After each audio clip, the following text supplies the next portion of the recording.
Pasamantalang sarado ilang bahagi ng North EDSA sa Quezon City para bigyan daan ang instalasyon ng malalaking bakal sa MRT-7.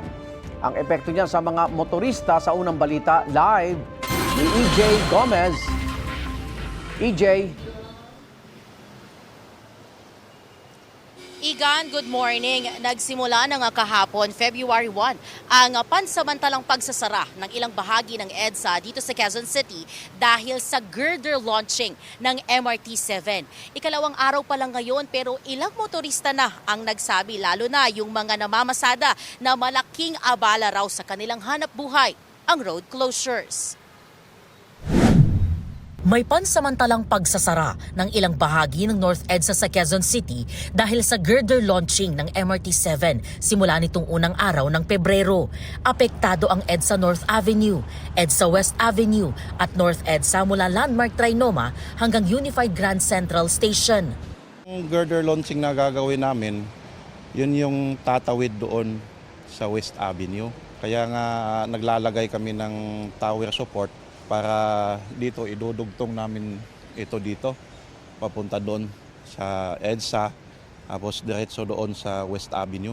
Full road closure kami dito mga after 10 days kaya volume talaga yung traffic, so maka-apekto talaga. Sa northbound patungong Balintawak, 2 lanes ang isasara 24/7 hanggang May 8.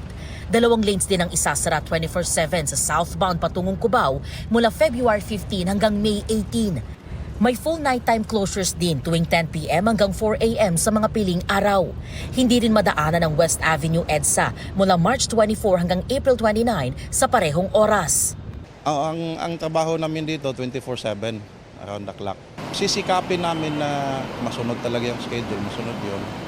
Kasi tatakbo na itong tren by middle of 2027. Inaabisuhan ng mga motorista na dumaan sa mga alternatibong ruta tulad ng Quezon Avenue, Mindanao Avenue, Visayas Avenue, West Avenue at iba pa. Magpapatupad din ng zipper lane sa tuwing may full closure para makadaan pa rin ng mga sasakyan. Ang MMDA, Quezon City LGU at Transportation Department contractors ay nakaantabay para gabayan ng mga motorista. 2 araw pa lang ang mga road closures sa EDSA. Nagre-reklamo na ang ilang driver. Konsumo po sa diesel yun. Tapos yung mga ibang pasahero po, minsan napapaaway po kami sa kanila kasi pablasan diretso po, madali po saan makarating. Lalo natatagalan po ma'am kasi umiikot pa po kami. Kaya yun po ang pinoproblema namin. Ang 2 dekadang taxi driver naman na si Jerry, sinabing malaking kabawasan daw sa kita nila ang isinasagawang road closures. Napakalaking abala ko talaga. Lalo na kung iikot pa ho kami, hahanap kami ng alternatibong ruta para mayatid namin ang pasahero. Hindi namin alam kung saan kami dadaan. Lalo na po dito sa likod, sa Mindanao Avenue, sa Project 6. Napakahirap po talaga. Malaking epekto po talaga sa amin, lalo mga taxi driver.